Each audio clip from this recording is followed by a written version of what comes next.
A very good evening to you. I'm Lisa Lord, and my special guest is the Minister of People Empowerment and Elder Affairs, the Honorable Kirk Humphrey. Minister, thank you so much for joining us. Thank you for having me, Lisa. Now, the last time that you spoke to me, you were wearing a completely different hat as the Minister of Maritime Affairs and the Blue Economy. That was sometime last year. It is true. Now, you are in charge of some of the most critical agencies responsible for the island social services. Many people might not know that you were the manager of the Child Care Board a long time ago. Well, not that long. Come on, no, we're not that old. About 15 years ago. Okay, about 15 years ago. About 15 years ago. Let's look at the work of the Child Care Board. Well, first of all, I want to thank you for having me and giving me this opportunity to talk about the very important work that the ministry is doing and that each of the departments are actually doing, because a lot has been said in the press and in the media, and I think it is good to give a wider perspective. I joined the Child Care Board as manager in 2004, I think. And at that time, persons were concerned about the number of cases of child abuse as they are now, that children weren't being heard in some ways as they are now. The Child Care Board is doing very, very important work. The tragedy for a lot of social service institutions, and I think we have to understand there's a conversation to be had on the social services, childcare, welfare, NDU, and so on. But there's a conversation also to be had on the bigger, larger social sector, the other things we're doing, health, education, because they all interact, So we could have the conversation separately, but the truth is that they're all at play at the same time. But in relation to the Child Care Board, the Child Care Board would be offering services to persons who are in need of care and protection. And I think they've been doing a very good job throughout the years. For the most part, you hardly hear of cases in Barbados that are so egregious that you would think that Barbados is the most underdeveloped country. But in any event, one case, in my opinion, is too much. So the Child Care Board has children's homes and that we manage, the residential centers, and we have daycare centers that we also manage. And the Child Care Board, as it stands now, we have, I'm told, about 90-something children in care, in residential care, and we have a number of children in our day nurseries. The children in care in Barbados, people think, once somebody told me that the children, when they leave care, would have to adjust to Barbadian society and to the new standards of Barbadian society, because in their minds, they believe that the care being offered by the Child Care Board is less than Barbadian standard. That is not the case.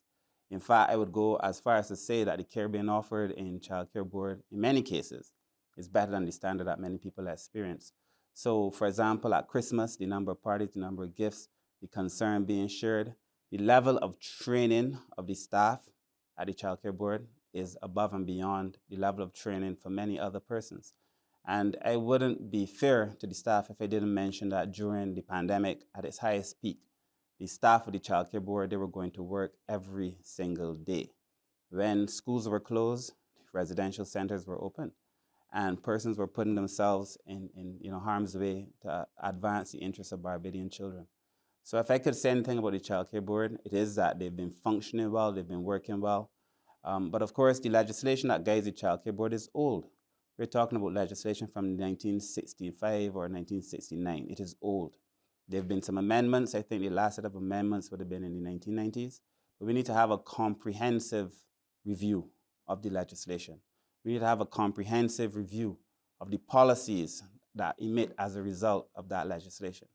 So we are now currently in the case of looking at different pieces of policy, different pieces of legislation. But I look forward to the work that the Child Care Board will do and continues to do.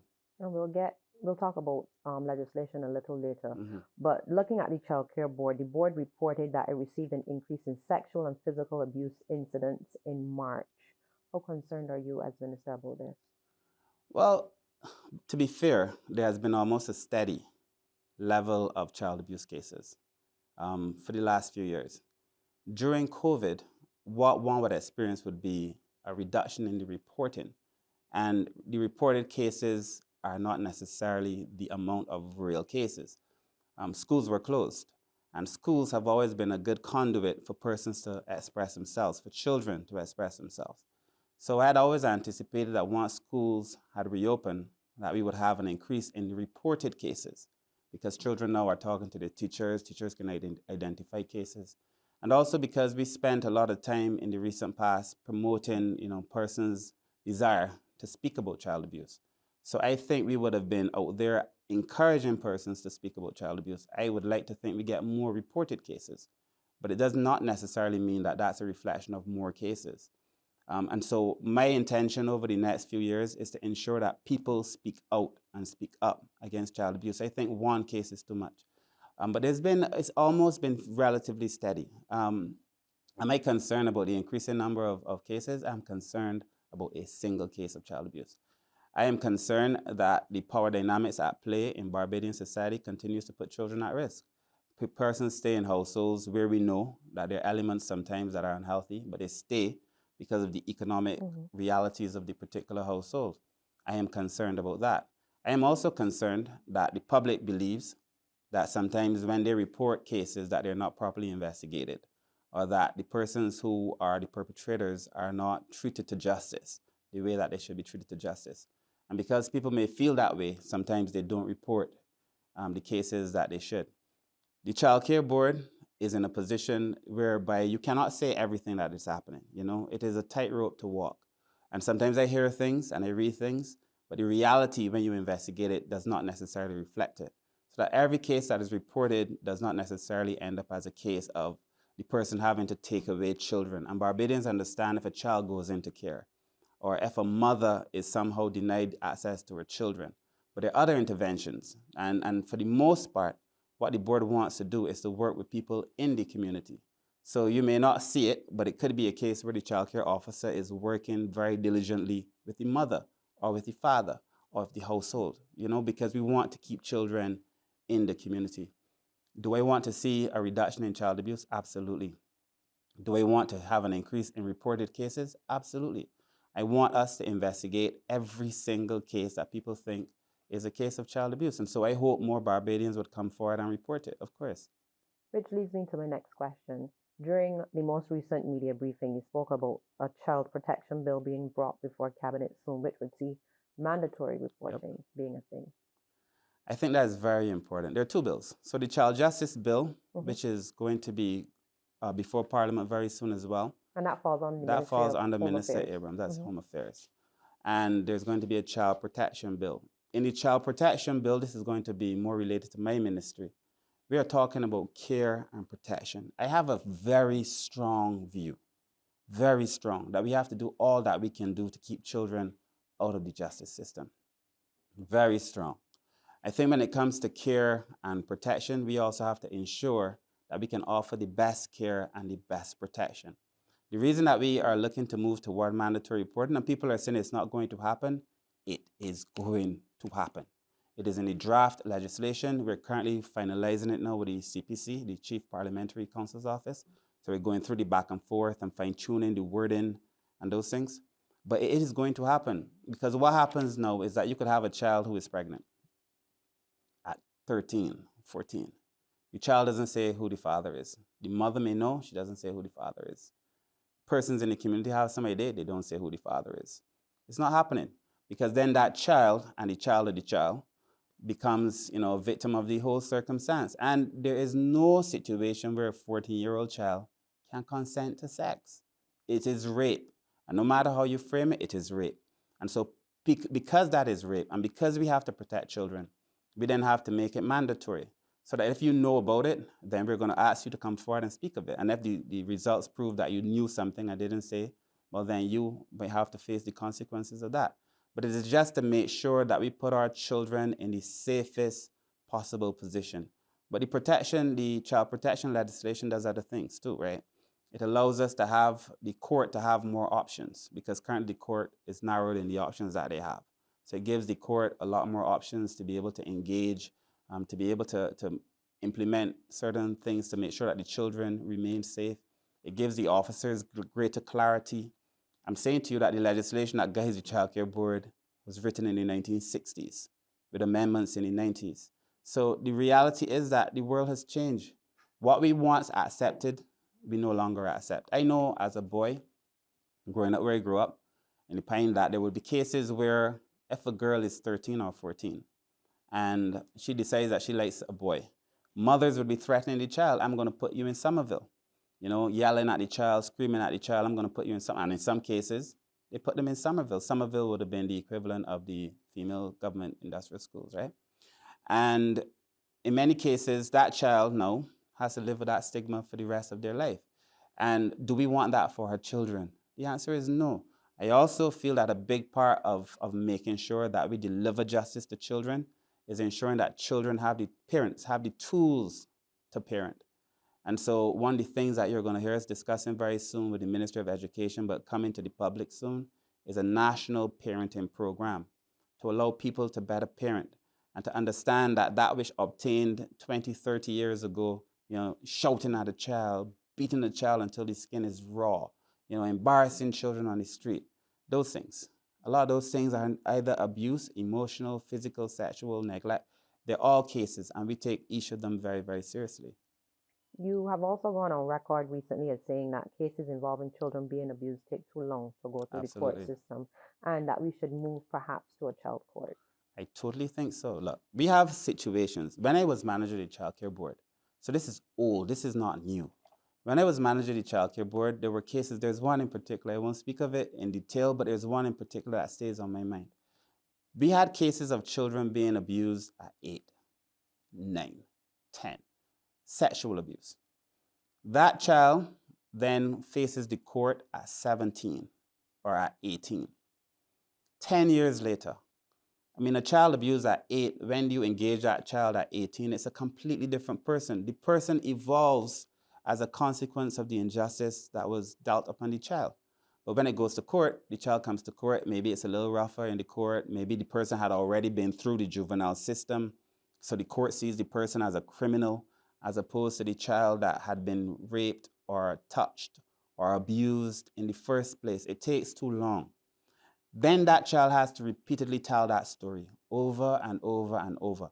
So the system is also perpetuating injustice on the child. Doesn't work. So we've said, and what we're doing in the Child Protection Bill, we propose a family court. That family court would only hear issues pertaining to these kind of matters. I want to go further.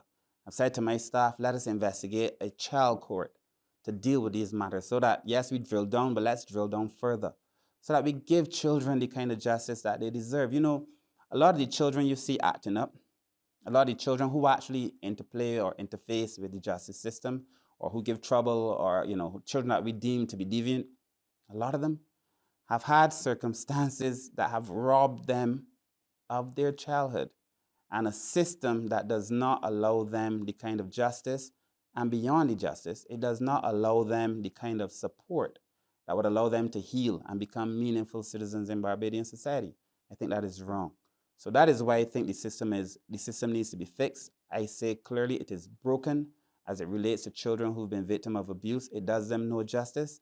And one of the things that we have to do in the very short term, and I'm committed to seeing it done before the next year, 2 years, is to make sure that we have that family court, hopefully a child court, in force.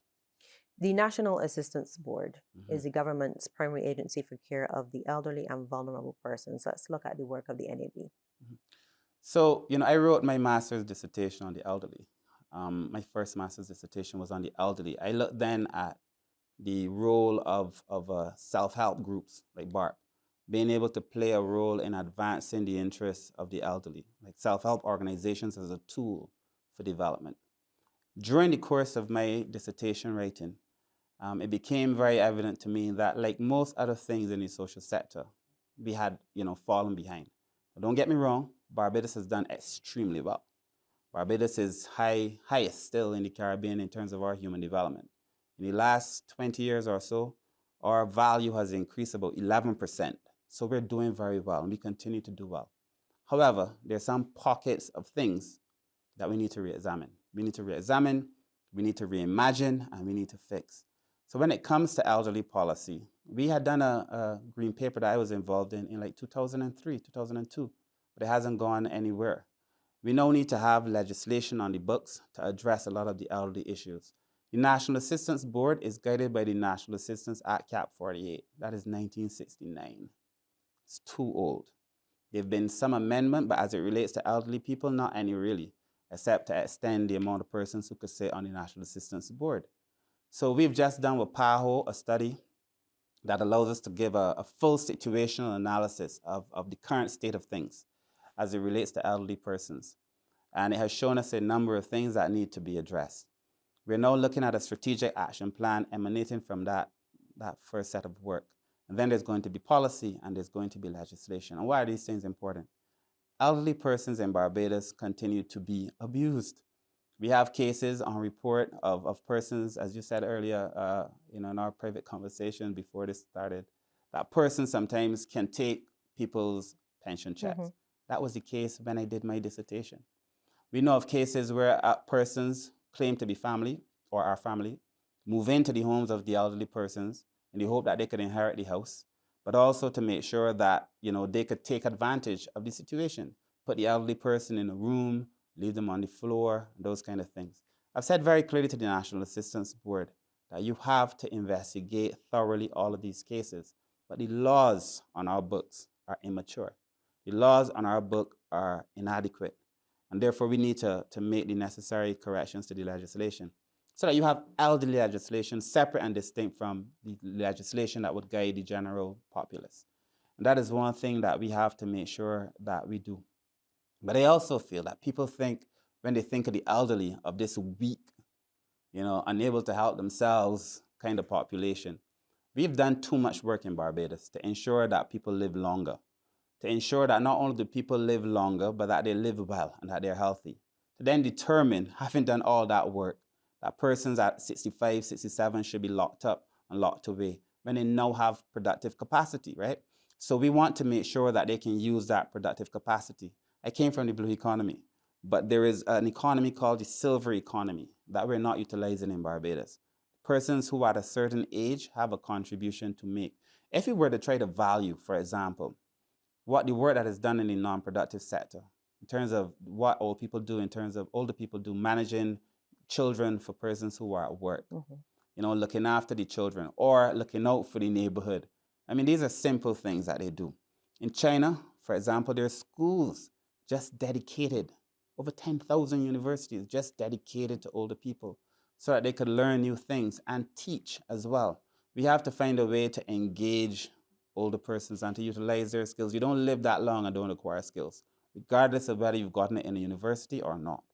How do we utilize those skills? How do we make sure that the silver economy makes sense in Barbados? And so one of the things that I hope to do, as you will see very soon, is to pull persons who are past 65, 67 to be able to do productive work and to be able to benefit from that.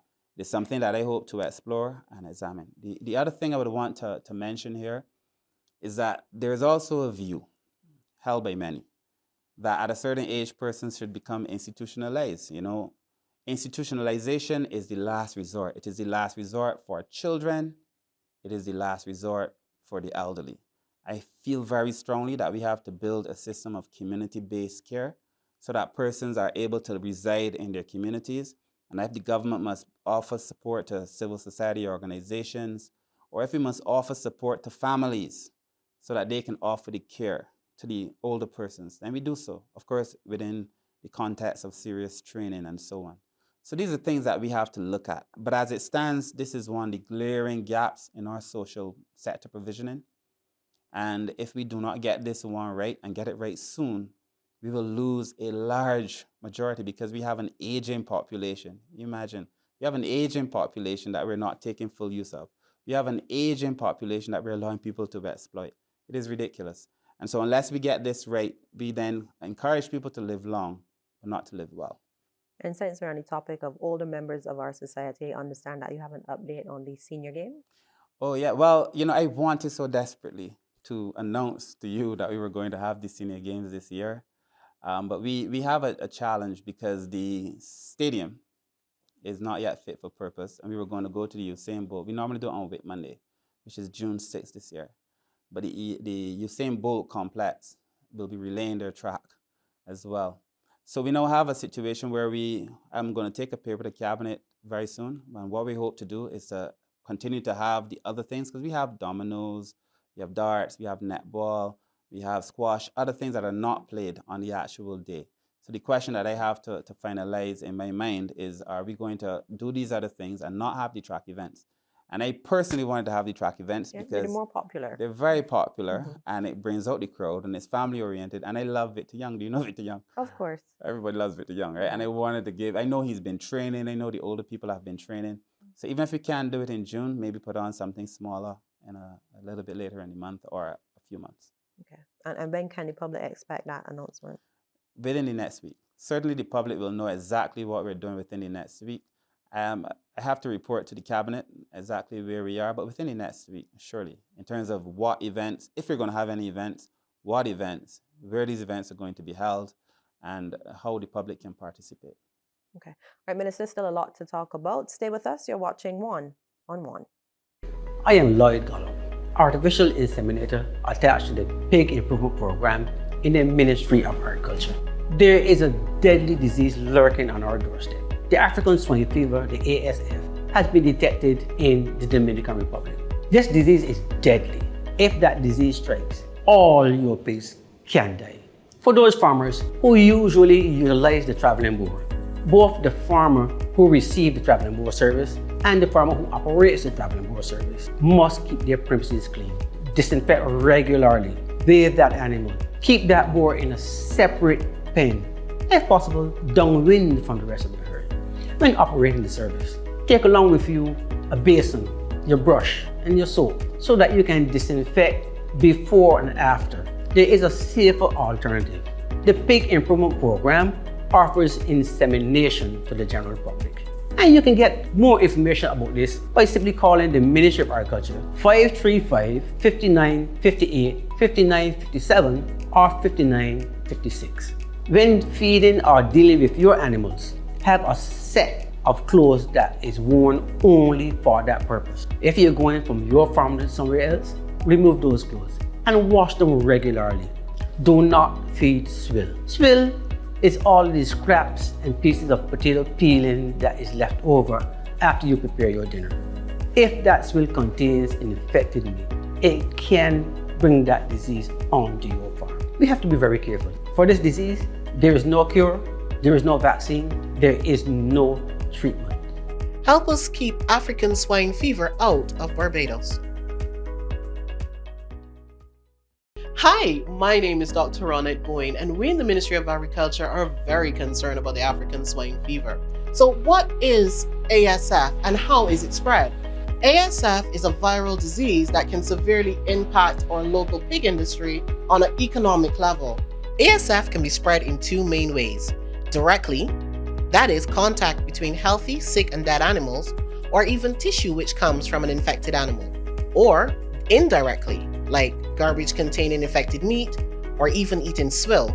They can also get it from contaminated premises, vehicles, equipment, tools, or anything that came into contact with an infected animal. Clinical signs of this disease include reddening of the skin on the tips of the ears, snout, tail, extremities, chest, and abdomen, heavy discharge from the eyes or nose, loss of appetite and weakness, vomiting, high temperature, diarrhea, respiratory distress, or an increase in mortality.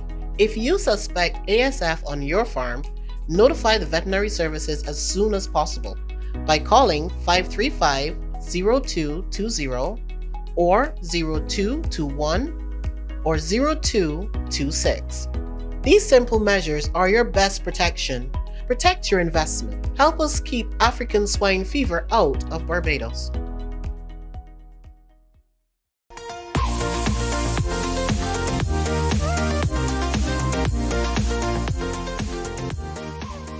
Welcome back. Minister, let's focus now on the work of the Welfare Department. Well, the Welfare Department, like the other agencies under the ministry, is again guided by legislation that is extremely old. But I believe that even within the confines of the legislation that they've performed well. I say that cognizant of the fact that there are challenges, of course.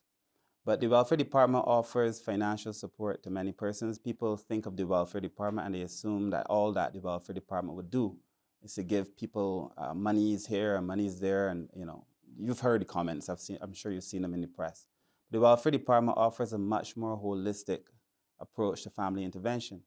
There's a section in the Welfare Department, for example, that deals with family services.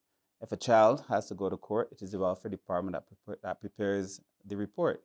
if there are incidents of domestic abuse, and I must tell you that there have been increased incidents of domestic abuse during COVID, it is the welfare department, again, who has to prepare those reports. The domestic abuse one would anticipate and associate with the fact that people are in the same household, they can't go anywhere, uneven distributions of power within households. It manifests itself, regrettably, oftentimes in domestic abuse. But the welfare department has been responding to a lot of those things. The welfare department continues to offer counseling, in many cases, to persons who are also in need of counseling. So it is a holistic approach. People know the welfare department because the welfare department provides financial assistance to persons who are in need. And oftentimes, people feel that the financial assistance may not necessarily be enough. People feel that the financial assistance is, not often enough. And there are those challenges. But I would argue with anyone that the welfare department, even within the confines of the legislation, has performed well. Now, I say that very conscious of the fact that people believe that the welfare department has not necessarily served their needs in many ways and in many regards. And I've heard it.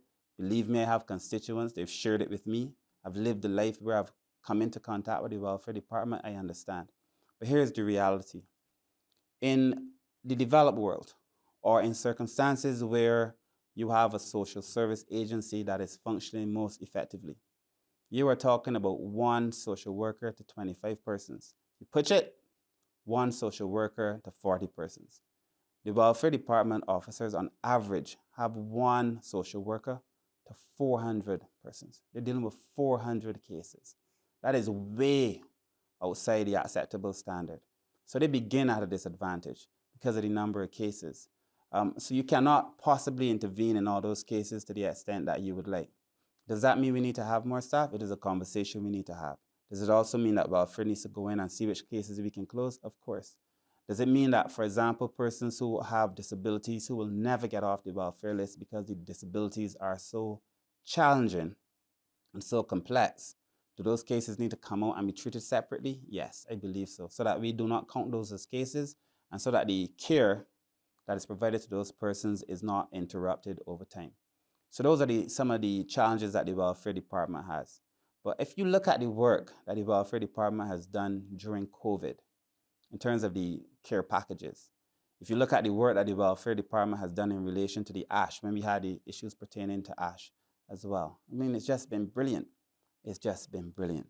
Now, when persons have complained to me on many cases and instances about the welfare board, the welfare department and the way they've been treated, I've reported it.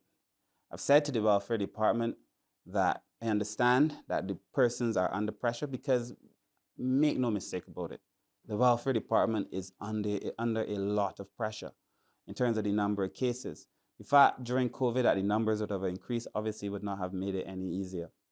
I know that the department is doing some internal work as well. There's currently a survey being done with the university, a client satisfaction survey, to measure people's level of satisfaction or dissatisfaction with the department so that we can intervene in a way that is evidence-based. So that is happening. I know that the welfare department is also having conversations in terms of being able to talk to clients differently and to market themselves differently and to engage differently. That work is also happening.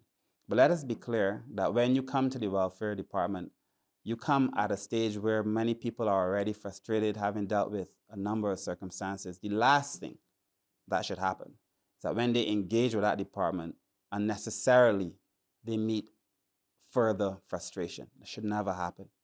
They know how I feel.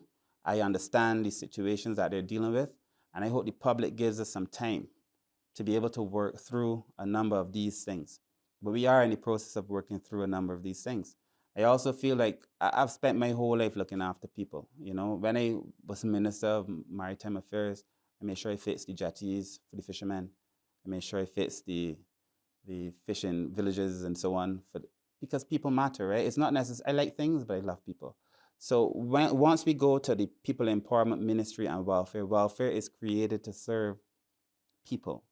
And it has been very difficult in these circumstances, but recognize this. Normally when you enter an IMF program across the world, not just in Barbados, once you enter an IMF program, it is always easier when you have to cut costs, because it's often one of the things you have to do is cut costs. That's normally one of the provisions, especially in the earlier days. And I know the IMF has been trying to have what they call structural adjustment with the human face. We did the opposite. We did the opposite. When we started the IMF program, welfare got an increase in the amount of provisioning that was going to the welfare department. They got even more money. During the course of the last year, under this program, more funds again went to the welfare department so that we were able to expand the offerings onto persons, recognizing that more people would interface with the welfare department. I look forward to the day when we change the name of the department, because people oftentimes would rather die than to go into the welfare department. They don't like the name, they don't like the stigma, and they don't like the treatment that they apparently have received at different stages. So we need to change the name, but more substantively, we need to change the functioning so that we can better deliver services, goods and services to the people who need those services. One of the concerns of the public over the years has been the vetting of your clients. Many people still believe that a lot of people who get welfare assistance, you're not vetting properly, and they're in a position to meet their needs, but the checks still keep going out. Well, here's the thing. When you help persons, some people complain. When you don't help persons, some people complain. The reality is that persons who are making these judgments do not have access to all the facts. They do not have access to all the evidence. And so the judgment that is being made on things that are not necessarily the truth. Now, in instances where it is the truth, and there have been a few cases where people have come forward, and make no mistake about it, Lisa, they try to trick the system. Of course. So if you create a story for yourself, and based on the story that is created, you receive access to government social services. Once the truth is known about you, then the adjustments are made. There are cases where the persons in the neighborhood may know that a person is working and receiving welfare, or that the household's income is above what we would consider to be the level of income necessary to receive support from the welfare department. But once we know, the adjustments are made. However, looking on from the outside, it is not always the case where you think you have all the facts, and it's not always that case. The reason sometimes why people intervene the way that they intervene. I'd like to think that once the facts are made clear, that the decisions are made. Now, how do you get access to welfare? We have two forms. There is a universal intake form, which measures basically your level of income, what you're dealing with, and so on, and to make sure that you are not trying to basically trick the system. People are very good at it, So you use that form to engage and determine a person's level of income and whether the person can or cannot do without welfare. Well, the other thing that we've done is that we've connected most of the departments. We have to do better than we are now through our MAS system to connect welfare to childcare, to NAB, to NIS, to the post office, to be able to check and to track who's benefiting from social assistance. We have to be able to do that a lot better than we're doing. But once we are in a position to be able to track who's benefiting, why they're benefiting, and so on, then you can make your adjustments as well, because people are very good. So there is, for those of us who are in the social services sector, there's what we call agency shopping. You leave welfare, you go to childcare. You leave childcare, you go to NAB. You leave NAB, you go to the household mitigation unit. And the household mitigation unit, as you know, was offering $600 to the persons who were most in need. It's funny that the UN should come out just this week and say that we need to have those kind of direct cash transfers to persons in need, because Barbados has already been doing it. So we're already ahead of the curve. But you do these things to help people, and you genuinely want to help people. It is regrettable sometimes that people try their hardest to trick the system. And, if it is a case where the person is tricking the system, we have to address it. But we don't always know. People assume that we know, or that people assume this person helping their friend and this body get through, and how come I ain't getting through? I've had cases of people, a young lady called me and she said, I just got taken off the household mitigation program. I said, but you are working. She said, yeah, I know I'm working, but so is so and so and so is so and so, and they're getting through.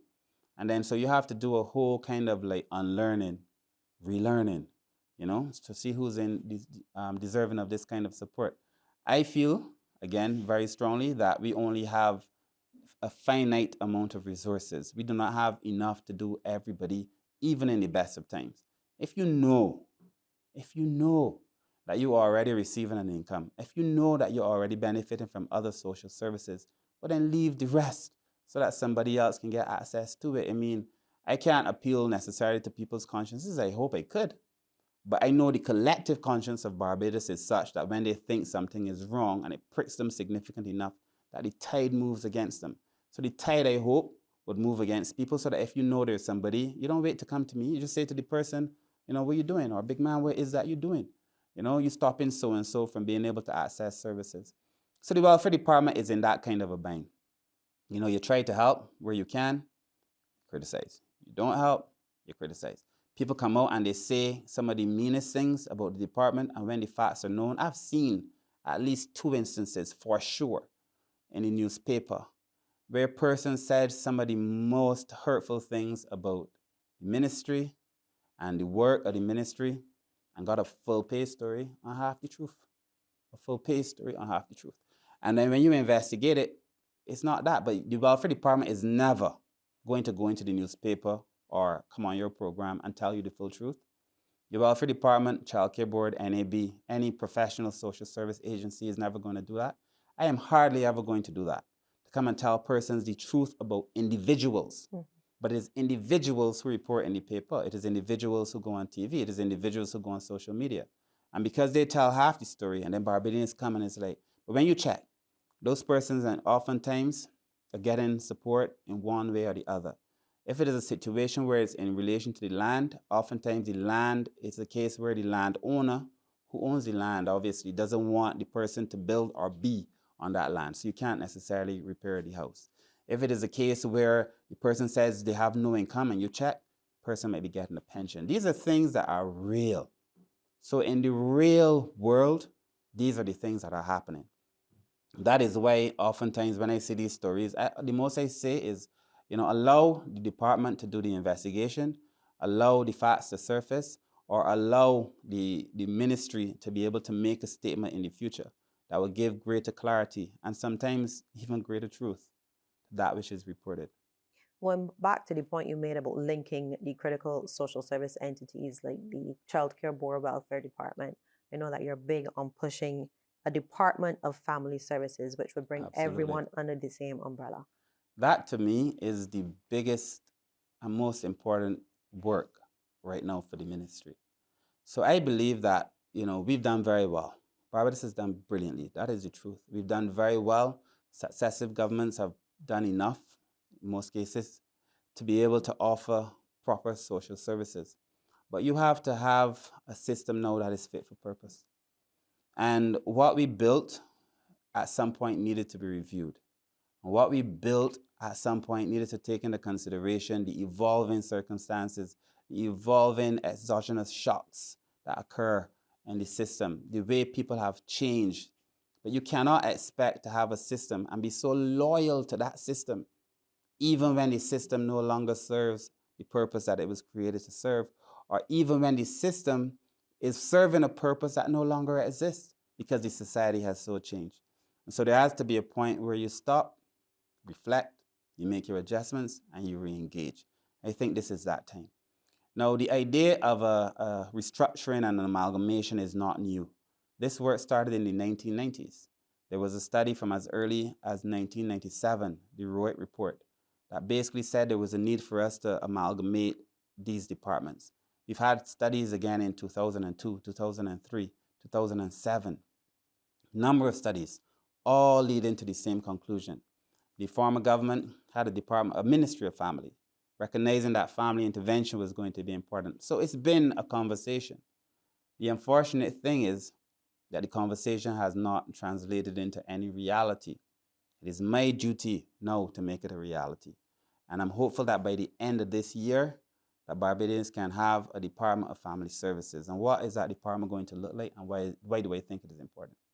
For all the reasons that you've mentioned in relation to how people feel when they engage with the social services sector, for all the reasons that I've mentioned in relation to how the society has changed and the need for us to be able to respond efficiently and adequately, we need to pull together these departments. We have to reduce the duplication that exists, prevent the potential for agency shopping, which currently occurs.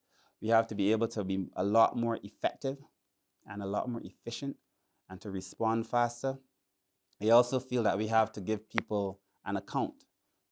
As we spoke earlier about child care board, persons make a report, but they don't hear anything about it, then they assume that nothing was done. Yeah. Even if an investigation was done, and one, it might be determined that nothing is worthwhile pursuing in that case, or if the family is being worked with, but they don't know. So we have to change all of that. So in our thinking, we have now created a model for the Department of Family Services. This Department of Family Services will pull together the Child Care Board, the Welfare Department, the National Assistance Board, and the National Disabilities Unit. There is a unit in the ministry that is called the Strengthening Human and Social Development Unit. They work now with 250 families. Those families have the benefit of all the best of social services because it's a family and a program that is sponsored by the IDB. So they have access to 7 pillars: housing, education, healthcare, daycare. It is the model, I think, for which we must move forward. I said to you earlier that welfare is dealing with 1 to 400 families. In this program, they deal with 1 to about 20, 25 households, which might be 80 families or so, 80 persons or so. But this is a lot more compact. We need to be able to get there. Until we get there, we then have to reform the social services sector to be able to better do it. Now that program is 250 people. We're hoping to expand that to 1,000 people in the very near future and give 1,000 Barbadian families who are in need the benefit of the best of social services that is separate. In relation to the department, however, when we amalgamate and we pull these 4 agencies together, we do so cognizant of the fact that the best way to offer social services to people is to make sure that we bring the services to the people. So if I could perhaps encourage you to mentally picture what I'm about to say.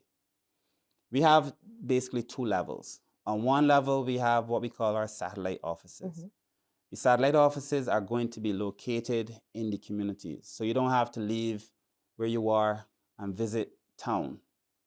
Or you don't have to leave where you are and visit childcare or welfare. Because in these satellite offices, in the Department of Family, once you walk in, you have access to the services that welfare would have provided, that NAB would have provided, that the NDU would have provided, and childcare would have provided. So you have a one-stop, community-based shop. It's completely different from what we have now. You walk in, nobody knows why you're going into family services. They don't know if it's a childcare issue. They don't know if it's general counseling. They don't know. So they can't make judgments on you. You just walk in. And once you walk in, regardless of which agency you walk in, which area you walk in, you have access to the full array of social services. You're going to have that. We're finalizing where we're going to locate them in the first instance. We're receiving now some information from the university in relation to where the areas of most need are in Barbados and where they exist. We overlay that information with the National Coastal Risk Information Planning Platform information, which basically tells you which areas are most at risk in the event of a disaster. Mm-hmm. You overlay that information with that. We then overlay that with which areas have access to bus routes and so on, as we help to determine in a practical way which are going to be the best areas to have these family services satellite offices. Then you walk in. We believe that about at least 60 to 70% of most cases can be dealt with there. You walk in, you need access to a ramp. You don't have to go and beg for the ramp somewhere. The assessment is made. It's already in the community anyway. The assessment is made. The decision goes up. The ramp comes down, basically. In relation to financial assistance, you walk in. You don't have to go to town. You come back. The assessment is made. You get access. I also feel that this idea of checks must end. We want to put monies on people's cards and to make sure that they have access to the money faster and so on. You know, we've seen with COVID, touching is a problem. So we want to be able to minimize that. But once you walk into family services, you get access to everything. If it is a case that is complicated, and there are always going to be cases that are more complicated and can be handled at the satellite office, then it's kicked up to the second level, which is the level above it.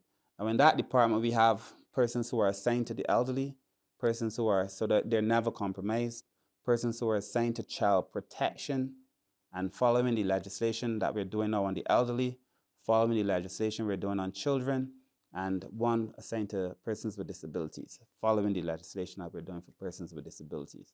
So that even within those demographics, if it is a complicated matter, then those issues will be addressed there as well. On the other side of the equation, we have to have, the reason I told you about the strengthening program is because they do a more transformative agenda. So once you come into contact with them, you're not finished until they get to the empowerment stage, right? So for the most part, in a lot of social service agencies, there is what they call IC, identification. You identify the person who has the problem. There is stabilization, where you start to give basic remedial social services. Enablement, where you start talking about training and capacity building. And empowerment, where hopefully that training and capacity building translates into a job. And in some cases, you have to look at housing and making sure those things are well attended to. What we do then is that every person who comes in, they may not get access to the 7 pillars in the program where you go through housing and education. You may not need all. But every person who comes into contact with the Family Services Department must be exposed to some level of training or some level of capacity building, so that the transformative element, completely different now from what exists, doesn't exist. This is one of the new things we're incorporating, so that once you come in, you've been assessed, you've gone through the reports, the person's determined these are your needs. Eventually, you have to stop the bleeding. You have to stop the bleeding.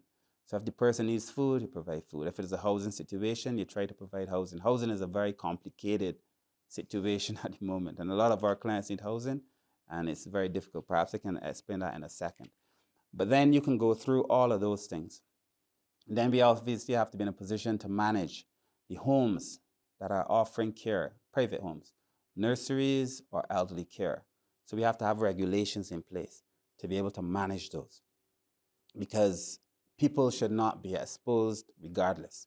Currently, the legislation for elderly programming is weak, so that a person could go into a senior citizen home in Barbados, but the NAB doesn't have the clout in law to go in. They don't. They have to call a police officer and hope that, it's nonsense. But we have to strengthen the law so that we can protect our elderly persons. And across the Family Services Department, there'll be seniors who will then be responsible for dealing with all of these levels.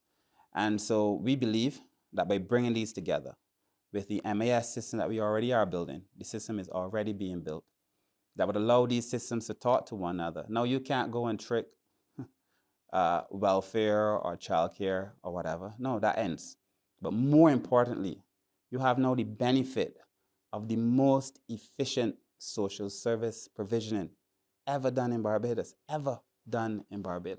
So the Department of Family Services, I personally have been involved in this for a number of years.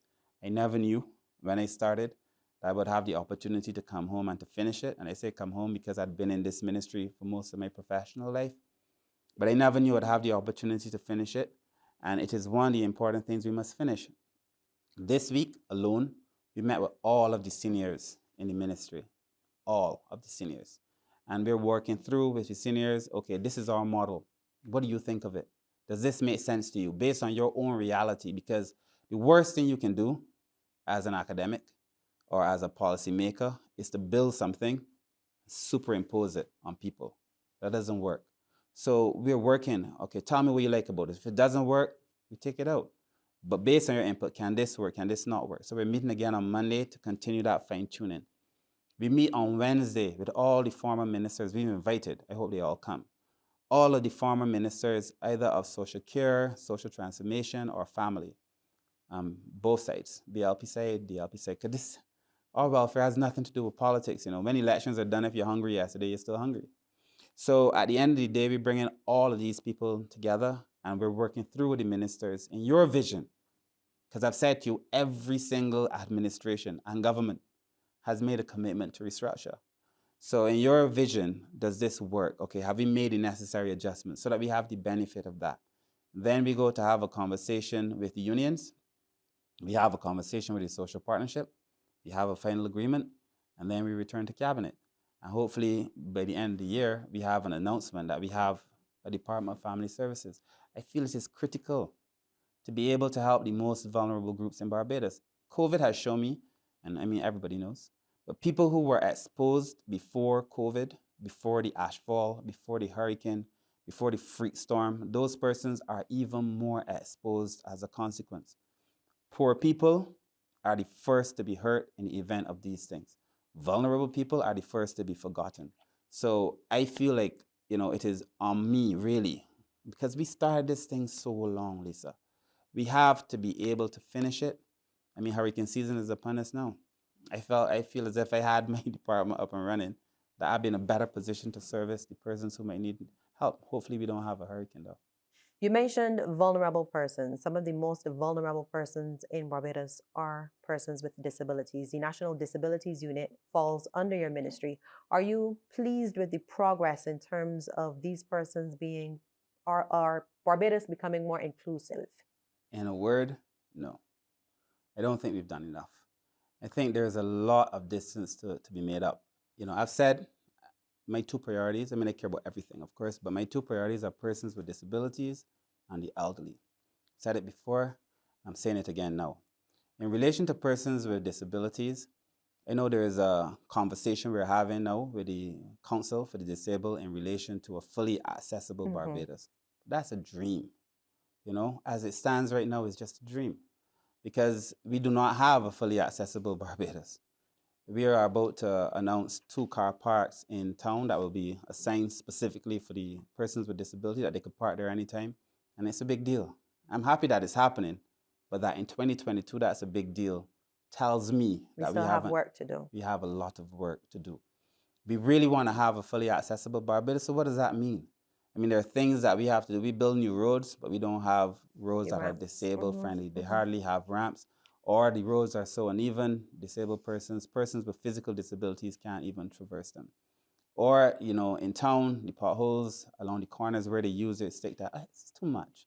And then in relation to the conversation that we need to have to fully include them, then we need to get a lot more serious. The good thing is that there's some work that is happening.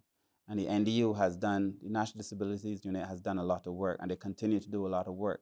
But I'm pleased with their effort, but I still feel we have to do a lot more. So there was in draft a bill to deal with persons with disabilities. That bill looked at the Convention on the Rights of Persons with Disabilities. And the reality is that even though we have drafted that bill, it doesn't speak to all of the issues. So I've been through the bill, and we're reviewing the bill. We are about to announce an advisory committee that former Minister Edmund Hinkson will lead, and he and others will look at that bill and incorporate all the necessary things that are necessary now for persons with disability to recognize that we have a modern bill that is fit for purpose. That I hope to have before the Parliament in 6 months. I've set timelines for everything that we've done. That has to be before the Parliament in 6 months. And to then put in train and in place a system that allows persons with disabilities to have access in law to the things that they should have access to anyway. I feel it is unfortunate that we have to be having these conversations, because to me these things are so normal and natural. At the same time, we've had conversations, persons with disabilities have told me that they feel differently when it comes to being able to vote. Make it easier for persons to vote. When it came to homeschooling in the last few years, it's been extremely difficult for persons with disabilities. Our NIS system only recognizes if you want access to NIS as a person with disability who will never be able to work. You either have to be deaf or mute. That's it. The legislation doesn't speak to other disabilities. So if you're severely autistic, you will never be able to work in Barbados. You don't benefit from it. You have to look at that NIS legislation. I think it's deaf, mute, and maybe blind. But you have to look at that legislation and to recognize across the whole spectrum there's a variety of disabilities that people should be able to access financial services. Now, I've spoken to the Minister, the Honorable Colin Jordan, and thankfully he is fully aware and he agrees. And very soon we're going to be able to make that amendment so that persons with disabilities can have access to some level of support. But beyond the legislation and beyond that, there are some simple things that I feel we need to be able to do. I think I've spoken about the roads. I think persons with disabilities, oftentimes their houses need some kind of retrofitting. I want to prioritize those houses to make sure that they're retrofitted. I want to know that there's a register of persons with disabilities so that I know what is the nature of the disability, but I want to know exactly where every single person is. So I've told the director we need to have a GPS mapping exercise. I want to know where every person who has a disability in Barbados lives. I want to know the nature of that disability. And why is that important? Climate change is not a made-up conversation. You know, we are likely, if not this year, next year, to be impacted by some kind of event. You know, the world is warming at rates that are intolerable. But as I said, the persons who are vulnerable become most vulnerable. If there's an event, where are these persons with disabilities? How do we move them? What is the plan to get them across to safety? You know, how do we make sure that we can protect the most vulnerable when they need that level of protection? I also feel that we have to integrate persons with disabilities into the decision-making process so that persons with disabilities should be sitting on boards. Some of them are. Persons with disabilities should be involved in almost everything. I've said to the council that as it relates to not only persons with disabilities, because here's the mistake we make, right? We assume that a person has a disability and that the only thing that person with a disability cares about is disabilities. So we limit in our own thinking and in our own imagination the role that persons with disabilities can play. That's a nonsense. And if we do that, we deny ourselves access to all of the capacity in that, you know, in the community. And so I want to involve them. So even as I talk about the restructuring exercise, what are the views of the persons with disabilities? As we talk about the elderly policy, what are the views? We need to incorporate these views. A fully accessible Barbados must make sense. And again, it only makes sense if we incorporate the thinking of the persons who are actually persons with disabilities. My final question to you is a broad one, but one that I know you can answer. What is your vision as minister for the ministry? Thank you. So I feel, first of all, thank you for the entire conversation. But I feel that Barbados has done very well. We have put in place a number of systems. You know, we have led the Caribbean in a number of ways. My concern is that the rate or that the pace at which we are accelerating to progress has somewhat slowed down. We have said that we want to create a system where everybody in Barbados benefits, everybody prospers. I feel that we have to move away from the idea that the ministry is only about social protection, giving people support, making sure that they have a house, those kind of things. My vision is that at the end of the day, we have created a system that have actually empowered people, and that level of empowerment that we've realized allows people to be part of the productive sector. I've said to the Prime Minister, and I must tell you that I have the full backing of the PM in relation to the transformation we must make, but that we must be measuring the ministry almost as if it is a productive sector. So it is no longer the idea of, okay, were you able to start the bleeding? No. Is this person up and is this person running? Are they making a contribution to Barbadian society? Are we stopping people from coming into the system too early, preventing them from being able to be their best self? Is the government of Barbados putting in place the necessary resources to make sure that that happens? Have we engaged the civil society sector? Is the third sector so engaged? Because the government will never be able to do all this on its own. A lot of the work that we must do must be with the third sector. So we're pulling them into the conversation as well. Have we engaged the third sector so that a lot of our interventions can truly, legitimately take place in the community and people feel it? I will know that I have done a good job when people feel it. And I feel that I can communicate that myself. Persons with disabilities can communicate that themselves. But in small societies, you must know somebody who has a disability. You must know an older person. You must know a child. You know, all of us. At the end of the day, we all have a responsibility to make sure that we get the best out of everybody else. My ministry must see itself as a tool and a conduit for empowerment. A tool and a conduit for empowerment. We must stop, as Owen Arthur used to say, poor people from being poor. As the Prime Minister currently says, we must complete the circle of enfranchisement to make sure that we've gone further. But at the end of the day, we must create people who are empowered. That is when I will know we've done it. For the elderly, for persons with disabilities, for children who felt that they were disadvantaged, and so on, for all of those groups, for people who are poor, who feel that their thoughts don't matter, that their concerns don't matter. I will know that we've achieved something when they feel that they matter. That is when I will know I've done it. Minister, thank you so much for talking to us. Thank you too. You're most welcome. That was the Minister of People, Empowerment and Elder Affairs, the Honorable Kirk Humphrey. I'm Lisa Lord. Thank you so much for watching One on One. Do have yourself a wonderful evening.